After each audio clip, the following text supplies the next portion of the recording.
بسم اللہ الرحمن الرحیم۔ صفت ایمان یعنی ایمان کی صفات۔ ایمان مفصل میں جن چیزوں کا ذکر آیا ہے ان پر ایمان لانا ضروری ہے۔ آئیے جانتے ہیں کہ کن چیزوں پر ایک مسلمان کو ایمان لانا چاہیے۔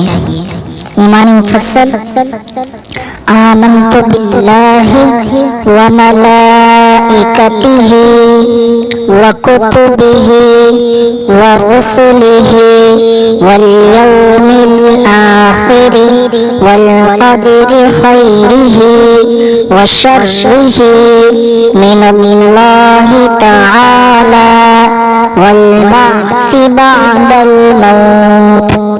یہ ایمان مفصل ہے۔ اس میں ان چیزوں کا ذکر کیا گیا ہے جن پر ایمان لانا ضروری و واجب ہوتا ہے۔ آئیے ایک مرتبہ پھر سے دہراتے ہیں۔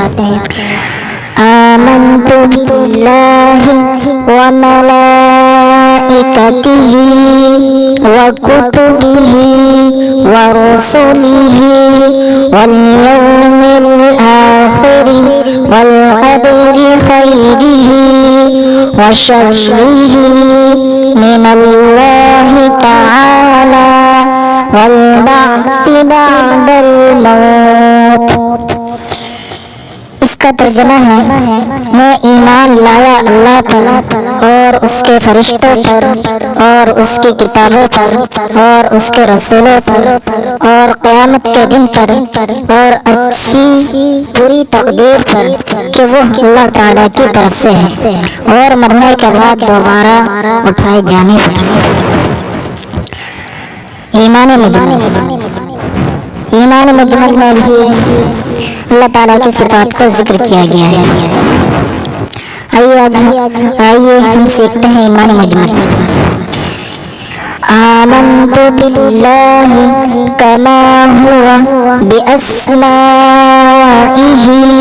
وصفاتہ وقبلت جمیع احکامہ اقرار باللسان وتصدیق بالقلب۔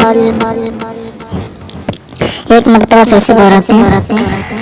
آمنت باللہ کما ہوا باسمائہ وصفاتہ وقبلت جمیع احکامہ اقرار باللسان وتصدیق بالقلب۔ اس کا ترجمہ ہے: میں ایمان لایا اللہ پر جیسا کہ وہ اپنے ناموں اور اپنی صفاتوں کے ساتھ ہے، اور میں نے اس کے سارے حکموں کو قبول کیا۔ زبان سے اقرار ہے اور دل سے یقین ہے۔ یہ تھی ایمان مفصل اور ایمان مجمل جن پر ایمان لانا ضروری اور واجب ہوتا ہے۔ اگر ویڈیو اچھی لگے تو ویڈیو کو لائک کریں، چینل کو سبسکرائب کریں۔ خدا حافظ۔